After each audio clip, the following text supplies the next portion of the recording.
영국에 알랭드 보통이라는 철학자가 있습니다. 이 사람은 세계적인 베스트셀러이면서 이 시대 젊은이들에게 아주 큰 위안과 도전을 주는 그런 사람입니다. 화면을 한번 띄워주실까요? 이렇게 생긴 분입니다. 알랭드 보통이라는 분입니다. 이름은 보통이지만 보통 사람은 아닙니다. 대단한 사람입니다. 젊은이들이 이 알랭드 보통이 쓴 책이 나오면 불티나게 팔릴 만큼 전 세계의 사람들, 젊은이들에게, 현대인들에게 읽혀지는 베스트셀러 작가가 알랭드 보통이라는 사람입니다. 그가 쓴 책 중에 베스트셀러 중에 하나인 불안이라는 스테러스 엔자이어티라는 책을 보면, 이 불안이라는 책을 보면 흥미로운 글귀가 등장합니다. 이런 내용이 등장합니다. 불안하지 않는 인간은 있을까? 불안을 느끼지 않는다면 그 마음의 상태가 과연 건강할까? 불안이 없는 상태, 확신에 차 있는 상태가 어쩌면 더 위험하지 않을까? 불안은 생존에 필요한 것이고 생존에 적합한 사람을 불안에 떠는 사람이다 라고 하는 글귀를 본 적이 있습니다. 우리가 이 세상을 생존하면서 우리는 여지없이 확신보다는 불안한 마음을 살아갈 때가 많습니다. 어쩌면 우리가 이 세상을 살아가고 생존하는 일에서 불안은 여지없이 우리에게 찾아오는 일이죠. 사랑하는 여러분, 오늘 이 아침에 예배하러 오신 여러분의 마음은 불안하십니까? 평안하십니까? 할렐루야. 여러분 표정을 보니까 하나도 불안하지 않죠. 어떤 분들은 아침에 예배드리러 왔다가 불안한 거예요. 그래서 예배 끝나고 나서 그 권사님에게 왜 불안하냐고 물으니까 오늘 아침 먹고 국을 껐는가 안 껐는가 그게 자꾸 생각이 나가지고 나오긴 나왔는데 예배 드리는 동안 계속 국을 끄고 왔는가, 압력솥 밥 누룽지 먹기 위해서 올려놓은 국을 껐는가 안 껐는가 늘 생각한다는 겁니다. 제 아내도 한 번은 이 걱정이 돼가지고 저한테 부탁을 하는 거예요. 여보, 내가 나이가 젊지만 한 번씩 국을 켜놓고 뭘 하다 보면 잊어버린다. 그래서 이 주방을 비추는 CCTV를 하나 설치해달라고 해가지고 아마존에 주문해가지고 주방을 이 가스레인지만 비추는 그 CCTV를 하나 설치해 놓으니까 자기는 안심이 된대. 혹시 급하게 뭐 직장을 가거나 나오다가 가스불을 켜놓고 온가 싶어가지고 그때마다 들어가 보면 가스불 켜져 있네. 볼 때마다 덜 불안하다는 겁니다. 여러분, 지난주 한 주간 우리가 한국 뉴스를 보면서 참 많이 불안하잖아요. 불안했죠. 우리 고국 대한민국의 상황이 어찌 하루아침에 이렇게 세상이 불안해질 수 있을까? 저희가 우리 아버님에게 물었어요. 아버지 어때요? 물으니까 이 나라 꼴이 말이 아니다 라고 할 말처럼 우리가 정말 이 고국 대한민국을 위해서, 이 불안한 대한민국을 위해서 기도해야 합니다. 우리 인생은 태어나면서부터 불안과 함께 살고 있습니다. 불안과 함께. 어떤 일이 우리에게, 어떤 사고가, 어떤 어려움이 있을지 모르는 불안과 살아가고 있습니다. 우리의 미래는 여지없이 불안합니다. 우리의 오늘은 날마다 불안한 마음과 싸우고 있습니다. 우리의 과거는 항상 불만족스럽습니다. 그래서 우리의 인생을 요약해보면 불확실한 미래가 있고 불안전한 오늘이 있고 불만족스러운 과거가 있는 게 우리의 인생입니다. 그래서 우리의 인생은 그렇게 만족스럽지가 않다는 것입니다. 좀 전에 나누었던 이 무신론자인 베스트셀러 작가인 알랭드 보통이 이 불안이라는 책에서 이런 결론의 이야기를 합니다. 이 불안한 삶을 살아가는 오늘 현대인들에게 종교의 가치를 아는 것은 유일하게 기댈 수 있는 위로가 되기 때문에 이 불안한 마음을 달래기 위해 종교가 때로는 필요하다는 겁니다. 이 무신론자가 이 불안한 세상을 살아가는 가운데 종교에 나의 삶을 기대어서 의지해서 사는 것은 위로가 된다라고 말하면서 종교를 믿지 않는 사람도 종교로부터 빌려올 것이 많아서 불안한 인생들은 신앙의 힘을 빌려 세상의 불안을 떨쳐내야 한다라고 하는 글을 본 적이 있습니다. 사랑하는 여러분, 불안의 반대는 뭘까요? 평안입니다. 우리는 불안에 휩싸이는 사람이 아니라 주님의 평안을 의지하는 사람입니다. 불안하고 또한 불안전한 세상 속에서 우리는 메리 크리스마스! 우리 옆에 분에게 메리 크리스마스 인사해 봅시다. 시작! 메리 크리스마스. 이 메리 크리스마스라고 하는 이 인사가 불안한 세상 사람들의 마음 안에 평안을 주는 위로가 돼야 합니다.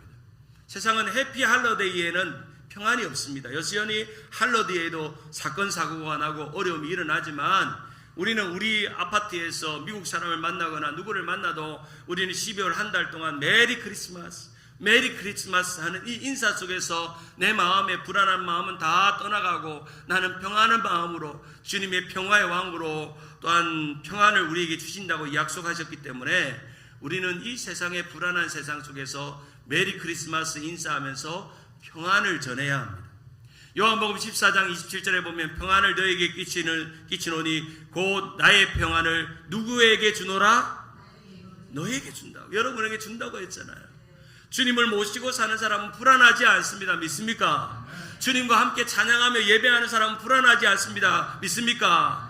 불안이 걱정이 다 떨쳐나가고 우리 얼굴에 환한 미소로 우리 옆집에 있는 미국 할아버지에게 메리 크리스마스 하면서 산타 할아버지만 선물 줄 때 메리 크리스마스가 아니라 나도 많은 사람들에게 이 시즌에 매일매일 메리 크리스마스 하는 것입니다. 찬송가 414장에 보면 우리가 잘 부르지 않는 이 세상은 요란하나라는 찬송의 가사가 오늘 이 세상을 말해주는 것 같습니다. 찬송가 414장에 보면 이 세상은 요란하나 내 마음은 늘 편하다. 구주의 뜻 준행하니 참 기쁨이 내 것일세. 이 세상은 늘 변하고 험악한 일 참 많으나 주 은혜만 생각하니 참 기쁨이 내 것일세. 할렐루야. 평안이 여러분의 것입니다. 기쁨이 여러분의 것입니다. 은혜가 여러분의 것입니다.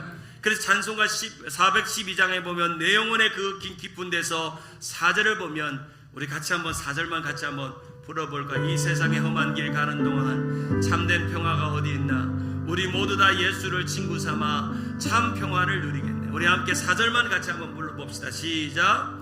이 땅 위에 험한 길 가는 동안 참된 평화가 어디 있나? 우리 모두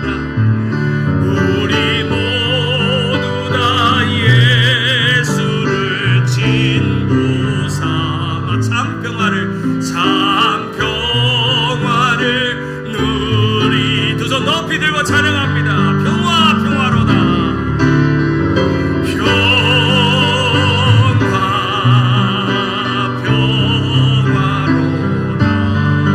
하늘 위에서 내려오네 그 사랑의 물결. 그 사랑의 물결이 영원토록 내 영혼을 덮으소서.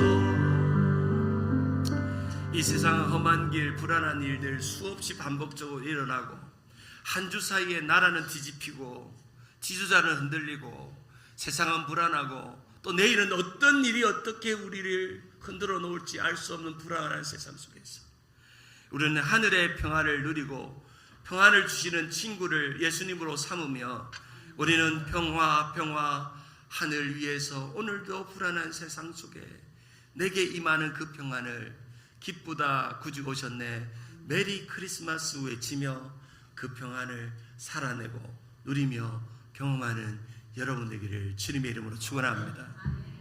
그 평안이 우리 가운데 있는 것이죠. 오늘 우리가 함께 읽었던 고린도후서 1장의 사도 바울의 형편을 보면 여전히 두렵고 불안한 이 교회의 사람들과 또 자신의 이 불안한 마음을 갖고 목회했던 고린도 교회의 형편을 보면서 하나님 앞에 위로가 무엇인지를 우리에게 말씀해 주고 있습니다.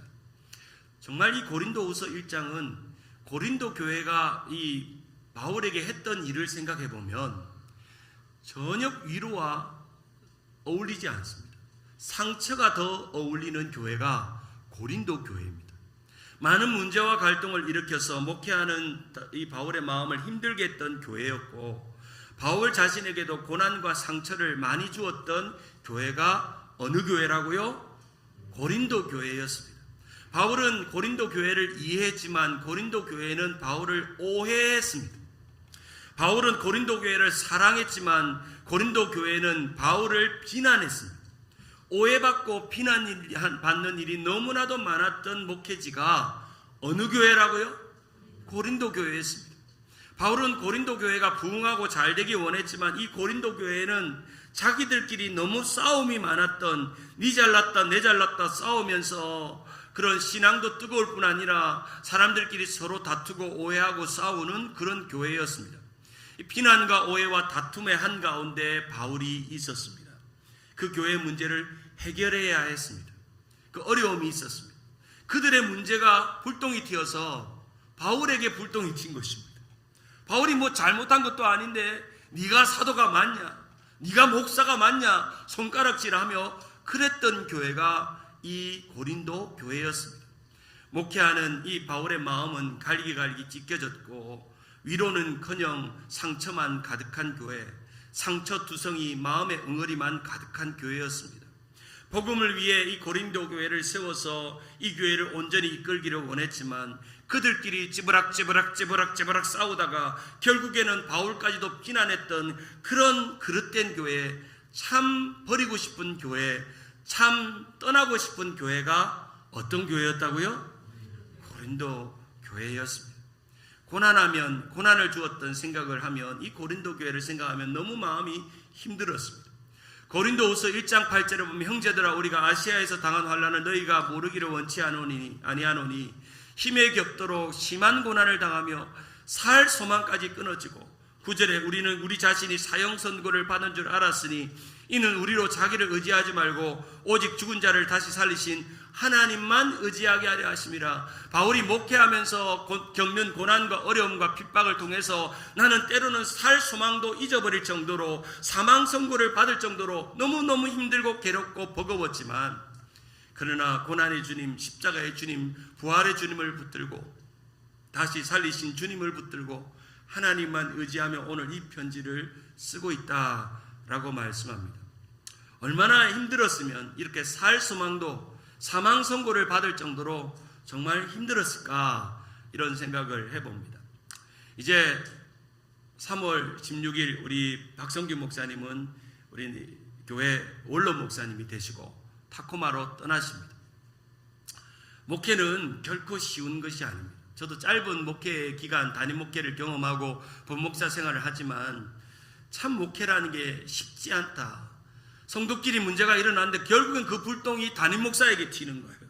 담임 목사님은 아무 잘못도 안 하는데 자기끼리 막 싸우다가 불똥이 튀어가지고 목사님이 힘들고 어려운 상처를 받고 어려움을 겪습니다. 이런 말이 있죠. 부러우면 진다는 말이 있는데 저는 요즘 딱 한 분이 부럽습니다. 누구냐면 우리 담임 목사님이 부럽습니다. 20년 참 산전수전 공중전 화생방 훈련 다 겪고 그래도 하나님께서 우리 목사님 지키셔서 20년 주님 세운 교회 목회하셨습니다. 그리고 원로 목사라는 귀한 영광의 타이틀을 얻고 주님 세운 교회를 졸업하십니다. 때로 새로운 교회에 입학하시겠지만 이제 주님 세운 교회는 졸업입니다. 새로운 교회를 하나님 부르시는 자리에 가시겠지만, 그래서 저는 부러우면 진다는 말처럼 저는 우리 박 목사님에게 졌습니다. 부러워요.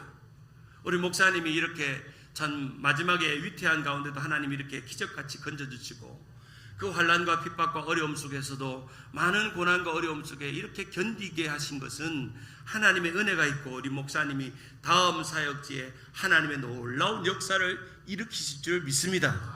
그런 놀라운 일들을 우리를 위해서 기도해야 합니다.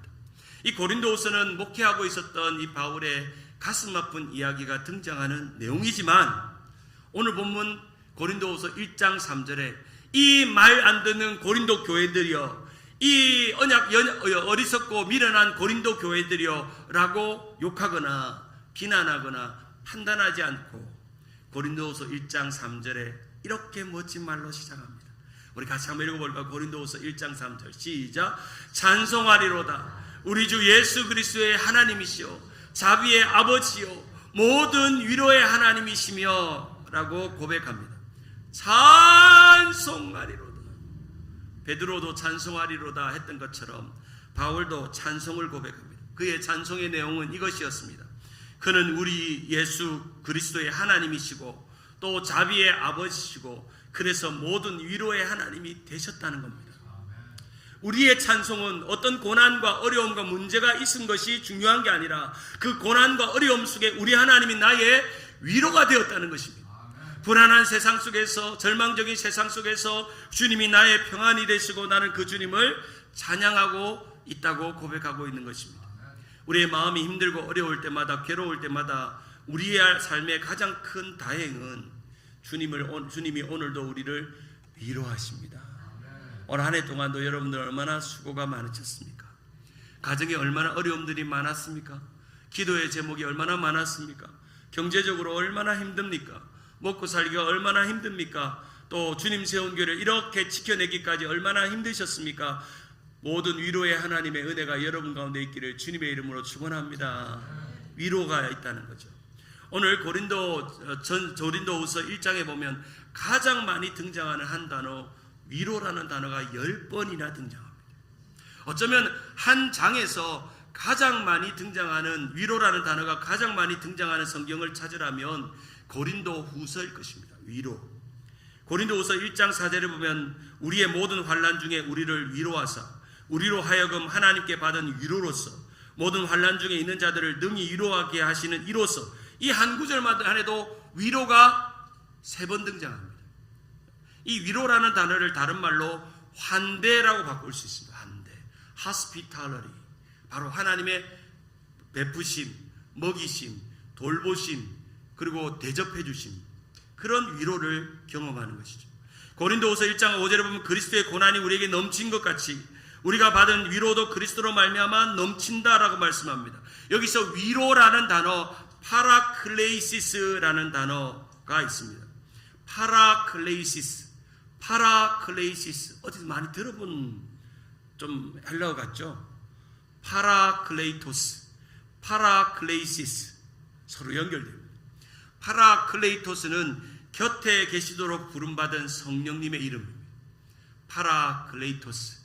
그럼 파라클레이토스는 바로 플레이시스, 바로 위로를 주시는 분이 바로 성령님입니다.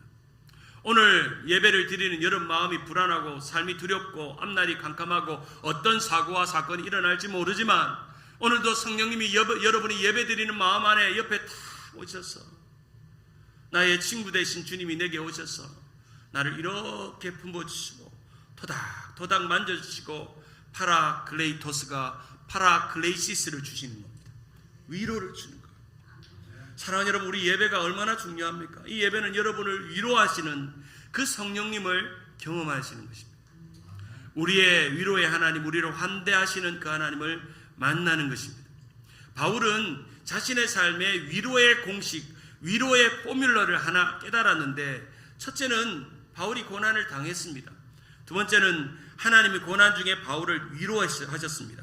세 번째는 바울이 고난당한 또 다른 사람을 위로합니다. 다시 복습해 볼까요? 위로의 공식이 있습니다. 내가 고난을 당했습니다. 하나님이 나의 위로의 하나님이 되셔서 나는 위로를 받았습니다. 그리고 나는 이 위로로 또 다른 고난받은 사람을 위로합니다. 할렐루야. 위로받은 그대로 누군가를 위로하는 그 공식, 너무너무 역설적이지 않습니까? 바울은 고난이라고 써놓고 읽기는 뭐라고 읽었냐면 위로라고 읽었어요. 할렐루야. 고난이라고 써놓고 위로라고 읽기 시작한다는 것입니다. 오늘 본문에 보면 고린도후서 1장 4절에 보면 우리의 모든 환난 중에 우리를 위로하사 우리로 하여금 하나님께 받은 위로로서 모든 환난 중에 있는 자를 능히 위로하신다라고 말씀합니다. 여기서 환난이라는 단어는 나를 누르게 하고 괴롭게 하는 어떤 것을 의미합니다. 괴롭게 하는 것이 있습니다. 환난이 있습니다. 사랑하는 여러분, 토요 새벽에 말씀드린 것처럼 종말의 교회 재림의 성도들은 환난과 고난이 당연합니다. 그러나 위로도 있습니다. 믿습니까? 고난을 겪으셨습니까? 또한 환난을 만나셨습니까? 나라가 이렇게 시끄럽습니까? 그러나 이 시끄러운 시간이 지나면 하나님의 위로의 시간이 반드시 있습니다. 위로의 은혜가 있습니다. 고린도후서 1장 5절에 보면 그리스도의 고난이 우리에게 넘친 것 같이 우리가 받은 위로도 그리스도로 말미암아 넘치도다. 여러분, 이 고난과 위로를 거꾸로 바꿔서 이렇게 읽어보면 그 말이 통합니다. 화면 한번 더 띄워주실까요? 그리스도의 위로가 우리에게 넘친 것 같이 우리가 받는 고난도 그리스도로 말미암아 넘치도다. 말이 통해요, 안 통해요? 통하죠.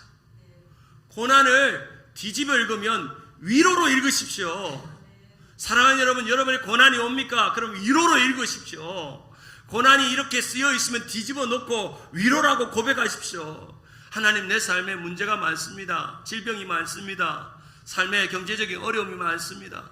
고난이 너무 극심합니다. 하나님, 왜 나만 고난 받습니까? 왜 나만 이렇게 힘듭니까? 남들은 위로가 충만하고 형통이 충만하고 만족이 충만하고 잘 되는 일이 많은데 왜 내 인생은 이 모양 이 꼴입니까? 주님, 왜 나는 고난이 너무나도 극심합니다. 그러나 여러분, 그 고난이 없다고 생각해 보세요. 고난이 지나갔다고 생각해 보세요. 그러나 여러분, 하나님의 위로를 경험하지 못해요. 고난이 없는 사람은 위로를 잘 경험을 못해요. 그래서 너무 신비한 것은, 역설적인 것은 고난이 있으므로 하나님의 놀라운 넘치는 위로를 경험하시는 것입니다. 저는 이런 말을 너무너무 좋아합니다. 이건 제가 만든 말입니다. 한번 따라할까요? 주님이 십자가에 욕 보시고 나는 십자가로 덕 보고 주님은 십자가에 욕 보시고 욕을 당하셨죠. 나는 십자가로 덕을 보는 거예요. 위로를 얻는 거죠. 십자가는 고난이에요. 근데 십자가는 우리에게 위로입니다. 믿습니까? 그 위로입니다. 십자가는 양면성이 있어요. 고난도 있지만 위로도 있습니다. 험한 십자가 붙들 때 위로가 있습니다. 사람을 붙들 때 위로가 있는 게 아니라, 내 돈을 붙들 때 위로가 있는 게 아니라, 내 직장을 붙들 때 위로가 있는 게 아니라, 내 월급 통장을 붙들 때 위로가 있는 게 아니라 주님을 붙들 때 위로가 있습니다. 고난도 넘쳤고 위로도 넘칠 줄 믿으시길 바랍니다. 그래서 위로의 하나님이 우리 가운데 오시는 거죠. 최근에 종신대학 총장을 지내셨던 시각장애인 이재서 교수님의 간증을 본 적이 있습니다. 화면 한번 띄워주실까요? 사진이 있습니다. 이분입니다. 이분은 세계 최초로 시각장애인인데 대학 총장을 하신 분입니다. 이분은 15살에 시력을 잃었고 살 소망을 잃었고 몸에 장애를 가졌고 절망을 가진 분이었습니다. 그런데 이분은 이 절망 가운데 주님을 만나고 시각장애인임에 불구하고 미국 유학을 다녀왔고 박사학위를 받았고 또 총신대학 교수가 되고 총신대학 총장이 되었습니다. 세계미랄연합회 회장으로 세상을 위로하고 증거하는 그런 시각장애인으로서 많은 도전을 주는 분이었습니다. 이분이 쓴 책 내게 남은 1%의 가치의 책을 보면 이런 내용이 등장합니다. 고난에는 반드시 이유가 있습니다. 고난의 설명서는 나중에 옵니다. 저는 실명의 고난을 겪은 이후 제가 왜 고난 속에 살아야 하는지 모른 채 지나다가 그로부터 10년이 지난 후에 하나님께서 고난의 설명을 보내주셨습니다. 고난이 실현되는 공식이 그렇습니다. 고난은 먼저, 설명은 나중에. 한번 따라할까요? 고난은 먼저, 설명서는 나중에. 고난은 이 이메일같이 쏜살같이 왔습니다. 근데 설명서는 쪽발을 타고 오는 것처럼 천천히 왔습니다. 그런데 고난의 시간이 지나고 설명서를 읽어보니까 위로가 넘쳤습니다. 이 고난이 없었다면 내가 이러한 사람이 될 수 있었을까 생각해보며 이 고난이 나에게 위로였다는 것을 깨달았다는 것입니다. 고린도후서 11장에 보면 바울의 고난의 종류가 여러 가지였음을 이렇게 기록합니다. 고린도후서 11장 27절에 보면 또 수고하고 애쓰고 여러 번 자지 못하고 줄이며 목마르고 여러 번 굶고 춥고 헐벗었도다. 28절에 이 외에 일은 고사하고 아직도 날마다 내 속에 눌리는 일이 있으니 곧 모든 교회를 위해 염려하는 것이다. 교회를 위해 눌리는 마음이 있다는 겁니다. 고린도후서 2장 4절을 같이 한번 읽어봅시다. 내가 마음에 시작. 내가 마음에 큰 눌림과 걱정이 있어 많은 눈물로 너희에게 썼노니 이는 너희로 근심하게 하려 하는 것이 아니요 오직 내가 너희를 향하여 넘치는 사랑이 있음을 너희로 알게 하려 함이라. 바울이 말합니다. 고린도후서를 쓴 것은 내가 이렇게 너희 목회하면서 힘들었다, 어렵다, 하소연하는 것이 아니라 내가 어려운 이 상황 속에서도 하나님의 사랑이 내게 넘쳤고 그리스도의 위로가 내게 넘쳤다. 나는 그것을 너희에게 말하고 싶다. 너희들이 생각할 때 바울이 얼마나 고통과 어려움을 겪었는지라 너희들이 알 수 없지만 오늘도 그 일을 위해 나는 눌림을 경험하고 마음이 힘들고 상처를 받아도 나는 이 고난을 뒤집어 읽어 위로라고 읽고 있다. 나는 위로의 하나님이 너희에게 있다는 것을 말해주고 싶다. 그 말을 바울이 하고 있는 것입니다. 한번 따라할까요? 고난이라고 쓰고 위로라고 읽자. 여러분 인생은 이것밖에 없어요. 고난이라고 쓰고 위로라고 읽을 수 있는 영성, 능력, 은혜, 기도, 그것이 우리 가운데 축복입니다. 한국 음악을 대표하는 음악가 중에 장수철 박사님이 계십니다. 우리 서문옥 목사님 아시죠? 장수철 박사님. 최봉춘 여사님이 계십니다. 한국 전쟁 6.25 발병했을 때 고향 평양을 떠나 피난을 하게 됐는데 피난길에 올라간 한강다리가 폭파되고 갈 길이 막혔습니다. 너무나도 처참하게 피난 오는 사람들이 발만 동동 구르고 있고 끊어진 한강다리 앞에서 아이들은 울고 있고 비명을 지르며 모든 사람은 이제 다 우리는 죽었구나 하고 그렇게 외칠 때에 이 자신의 부인이었던 최봉춘 여사님이 그 막막힌 한 문 앞에서 외우고 있는 큰 소리로 외우고 있는 성경 구절 하나가 있었는데 바로 그것은 시편 23편이었습니다. 여호와는 나의 목자시니 내게 부족함이 없으리로다. 내가 사망의 음침한 골짜기로 다닐지라도 해를 두려워하지 않을 것은 주께서 나와 함께 하십니다. 주의 지팡이와 막대기가 나를 안위하시나이다. 계속 그 시편 23편을 이 최봉춘 여사님이 한강다리가 끊겨서 모든 사람들이 아우성치며 불안해하며 공포에 떨고 있는 그 순간에 시편 23편을 읽고 있는데 기적과 같이 저 멀리서 조각배 하나가 다가오고 있는 것입니다. 그리고 자기 눈앞에 딱 서는 것입니다. 그리고 자신의 가족과 장수철 박사님과 가족을 그 배로 태우고 한강을 건너 피난을 가서 살 수 있게 되었습니다. 이제 전쟁이 끝나고 시간이 지나서 장 박사님은 음악 공부를 하기 위해서 미국으로 갔습니다. 딸과 아내를 한국에 두고 혼자 호롤이 미국에서 유학 음악을 공부하기 위해서 떠났는데 한국에서 편지가 왔습니다. 자신의 12살 된 큰딸 혜경이가 심한 폐렴을 앓다가 사망했다는 편지였습니다. 너무나도 절망하고 너무나도 괴로웠는데 사랑하는 아내였던 장봉춘 여사님은 최봉춘 여사님은 딸의 죽음을 알리는 편지 끝에 한 구절의 성경 구절을 이렇게 쓰고 있습니다. 시편 23편 3절 내 영혼을 소생시키시고 자기 이름을 위하여 의의 길로 인도하시는 도다. 당신은 걱정하지 말고 하나님이 우리 가정을 위로하시니 공부 잘 마치고 돌아와 라고 편지를 쓰신 것입니다. 그 이후로 이 장 박사님은 시편 23편에 놀라운 위로가 있다는 것을 깨닫고 한국에 돌아와서 이 장수철 박사님은 이화여대 대학교 숭실대학교 음악교를 가르치면서 대학로에 있는 종교교회에서 목회 활동을 하셨습니다.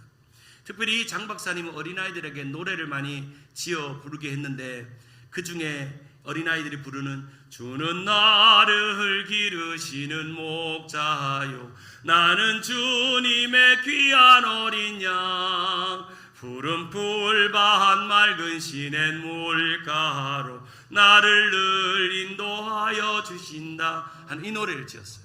근데 우리가 또 하나 성탄절마다 주일학교 때 불렀던 노래도 이분이 지었습니다. 뭐냐면요, 단일종이 땡땡땡 멀리 멀리 퍼진다. 저 바닷가에 사는 어부들에게도 단일종이 울린다. 이분이 장수철 박사예요. 저는 어릴 때 이 노래 너무너무 좋아했거든요. 항상 성탄절만 되면 옷 입고 나가가지고 종 하나를 딱 들고 가가지고 선생님이 주일학교 선생님이 단일종이 땡땡땡 하면 땡땡땡 하면 또 했던 기억이 나는 노래입니다. 이 장수철 박사님이 세계 월드비전 총재였던 밥 피어스 목사님을 만납니다. 그러고 나서 이 밥 피어스 목사님 한 가지를 제안하죠. 이 전쟁 후에 고아들이 많이 생겼는데 고아들을 모아서 합창단을 한번 해보면 좋겠다라고 합니다. 우리 서문호 목사님도 이 합창단하고 관련이 있습니다. 맞죠? 관련이 있죠, 목사님? 대단한 분이에요. 제가 와서 깜짝 놀랐어요. 이 고아들을 모아놓고 만들었던 고아 32명을 모아 만드는 합창단이 여러분이 잘 아는 선명의 어린이 합창단이었어요. 선명의 어린이 합창단. 1973년 5월에 여의도에서 어떤 일이 있었냐면 여의도 광장에 빌리그레암 전도 집회가 일어났습니다. 이 5월 30일부터 6월 3일까지 연 인원 334만 명이 모였고 8만 명이 그리스도를 영접했습니다. 전에 교회 내가 사역할 때 그때 그리스도를 만났다는 분도 만나본 적이 있어요. 그때 주님을 영접했습니다. 주일이 되었습니다. 6월 3일 집회에 빌리그레암 목사님이 설교를 하고 여러분들이 잘 아는 김장한 목사님이 정말 탁월한 통역의 설교를 하고 110만 명이 운집했습니다. 그때는 교통편이 좋지도 않은데도 여의도 광장에 그 많은 사람들이 모였고 그 예배 시간에 이 선명의 합창단 장수철 박사님이 지은 노래를 가지고 이 1973년 여의도 광장에서 선명의 어린이 합창단이 노래를 불렀던 노래가 여호와는 나의 목자시니 내게 부족함이 없으리로다. 여호와는 나의 목자시니 내게 부족함이 없으리로다. 나로 하여금 푸른 초장에 눕게 하시며 잔잔한 물가로 인도하시도다. 여호와는 나의 목자시니 내게 부족함이 없으리로다. 여호와는 나의 목자시니 내게 부족함이 없으리로다. 나로 하여금 푸른 초장에 눕게 하시며 잔잔한 물가로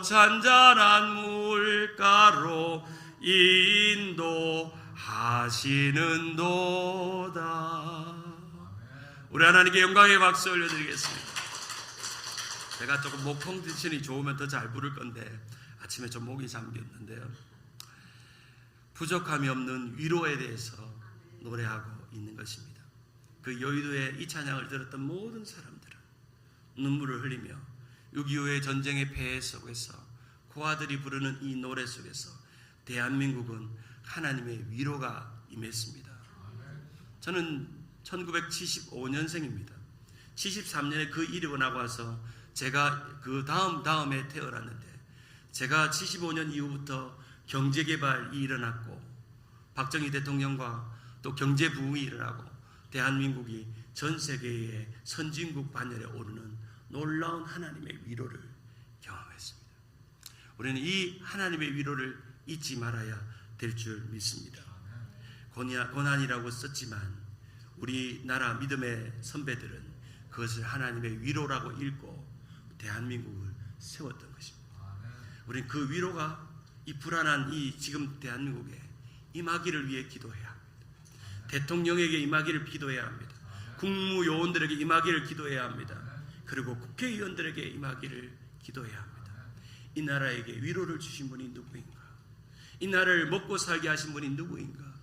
이 나라의 유일한 위로는 누구인가? 고백하는 그러한 여의도 광장의 백성들처럼 지금 데모하기 위해 모이는 게 아니라 주는 나의 목자시라고 고백하는 그런 교회들이 일어나 기도하는 역사가 일어나야 될 줄 믿습니다. 고린도후서 1장 6절에 보면 우리가 환난 당하는 것도 너희가 위로와 구원을 받게 하려 하는 것이요 우리가 위로를 받는 것도 너희가 위로를 받게 하는 것이니 이 위로가 너희 속에 역사하여 우리가 받는 것 같은 고난을 너희도 견디게 하느니라 라고 말씀하고 있습니다. 말씀을 맺습니다. 사랑하는 여러분, 아직 우리 미국과 한국에는 여전히 불안한 뉴스들이 매일매일 넘쳐나고 있습니다. 올해도 불안했고 내년에도 미안하지만 또 불안한 일들이 일어날 것입니다. 여러분의 개인의 육신에 일어날 것이고 가정에 일어날 것이고 삶에 일어날 것입니다. 그럴 때마다 우리의 위로와 평안은 주님밖에 없고 모든 위로의 하나님을 붙잡고 나아갈 때 비록 내 삶이 고난이라고 읽고 있지만 위로라고 다시금 읽을 수 있는 그런 고백이 우리 가운데 있기를 원합니다. 오늘의 교회가 세상의 위로가 되기를 바랍니다. 여러분의 신앙이 세상의 위로가 되기를 바랍니다. 위로의 하나님 안에서 오늘도 주님을 찬양하며 고린도후서 1장 3절처럼 우리 주 예수 그리스도 아버지 하나님을 찬양합시다. 그는 자비로운 아버지시기에 온갖 위로를 주시는 하나님이시냐고 고백하는 그러한 믿음으로 살아가는 우리 모든 성도들 되기를 주님의 이름으로 축원합니다.